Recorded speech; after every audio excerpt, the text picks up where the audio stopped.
Oh, you could live through an ass whooping. You ain't gonna live through, you know, what I think that they're probably the idea is to beat sense into me.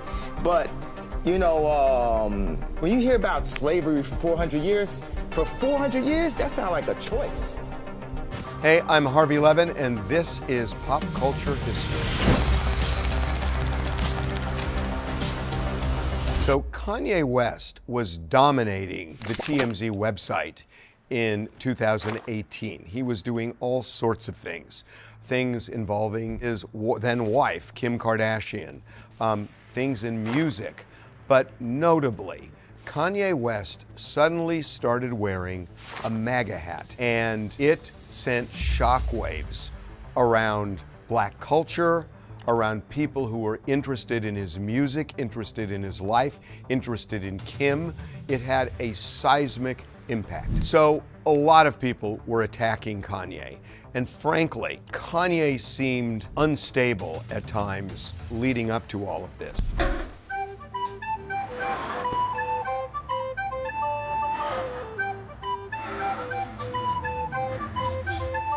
It's no secret, and we broke a lot of these stories, that Kanye West had a breakdown and ended up in the psychiatric unit at UCLA Medical Center.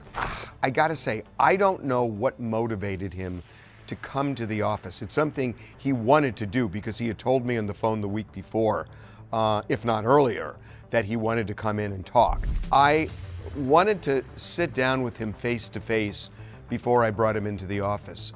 So he invited me over for breakfast on a Sunday, and I wasn't sure what to expect.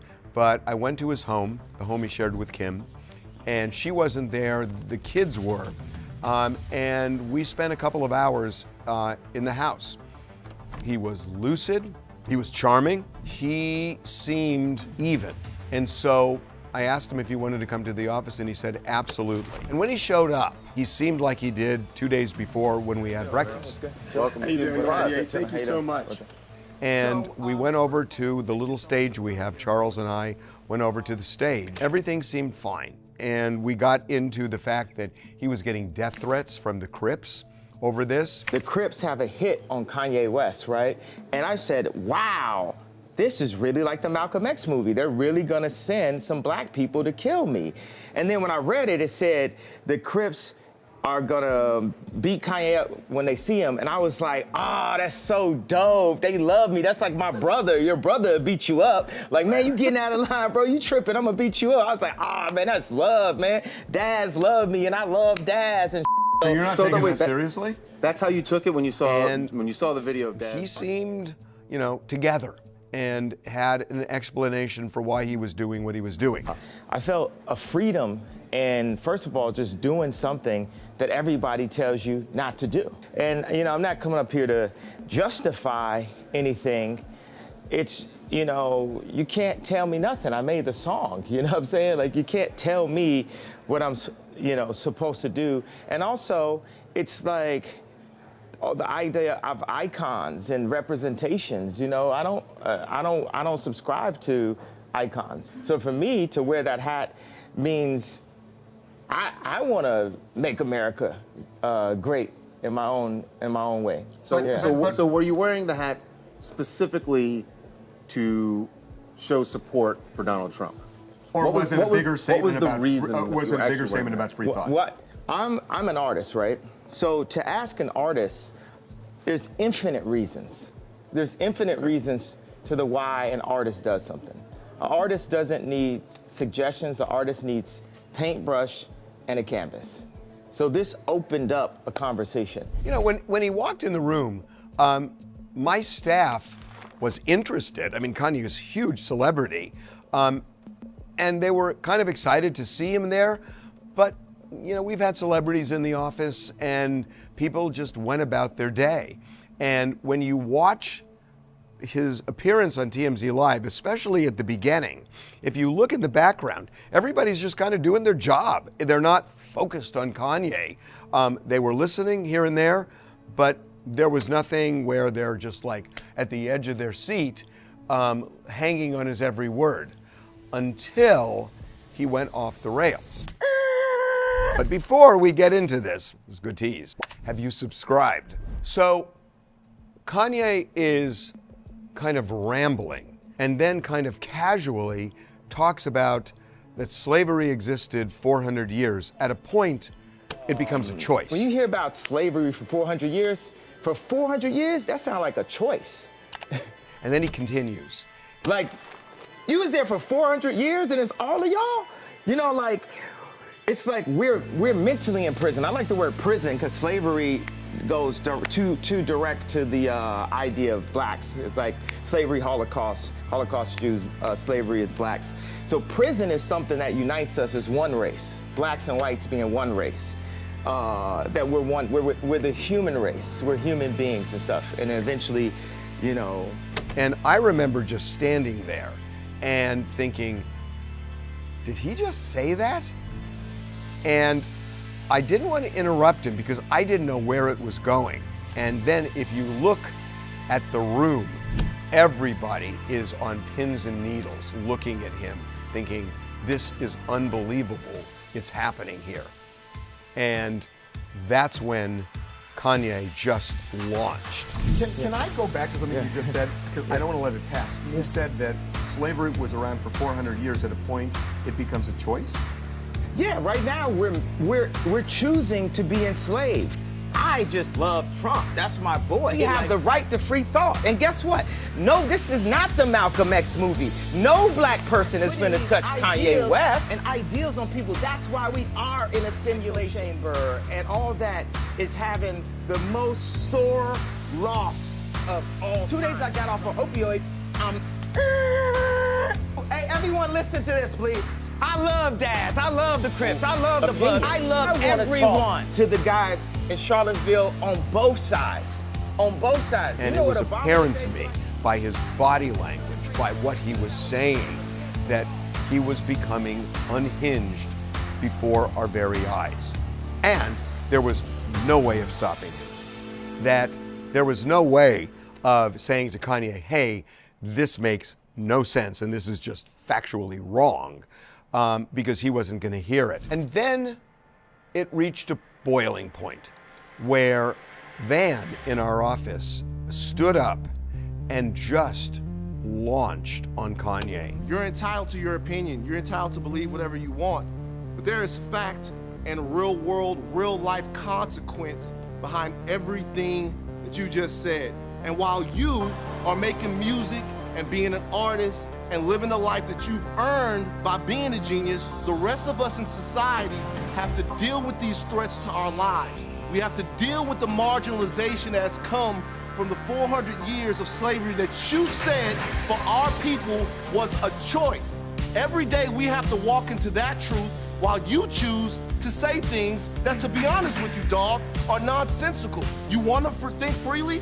That's fine. I'll combat your free thought with my free thought because mine is grounded in a reality that I've been given and a reality that I'm going to change, but I'm not going to do it by pretending that the enemies are on the same team as me. And frankly, I'm disappointed, I'm appalled, and brother, I am unbelievably hurt by the fact that you have morphed into something, to me, that's not real. And I'll tell you, at that point, everybody in the office was just glued to what was going on because you had Van just going after Kanye and making a lot of sense. And Kanye did not say, good point, Van. Kanye pushed back. The thing is, he said he said, grounded in reality. This reality has been forced upon us. It is a choice, just like when I said slavery is a choice. The reality, we can make our own reality. We can talk about history, but not too long. We need to talk about our now because we can fix and start loving each other now. I say we have no enemies. We don't have enemies. Black people have a tendency to focus and march when a white person kills a black person or wears a hat. But when it's 700 kids being killed in Chicago, it's okay.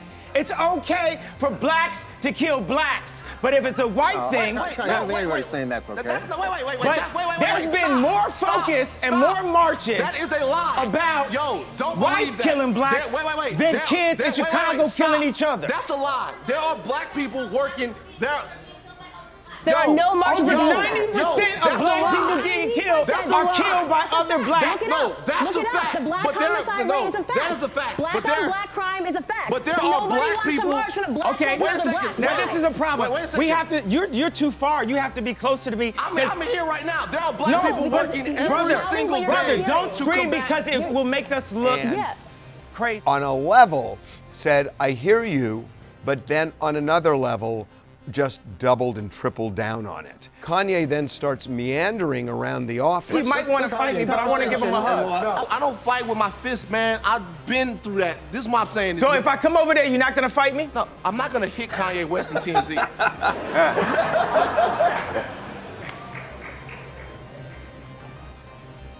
Bro, you gotta be responsible, man. Bro, I'm sorry I hurt you. You gotta be responsible, dog. I'm sorry I hurt you, man, bro. Your voice is too big. You gotta I'm sorry I hurt you, bro. I love you, bro. Yeah. I'm sorry I hurt you with my words, bro. Yeah, bro. I You love gotta you, be bro. responsible, man. Bro, gotta be responsible, I didn't mean to say things that hurt you. I didn't mean to wear the hat out the blue and shock so many people and not give them a way out of the pain. I understand that gave him pain, that made him see pain. But guess what?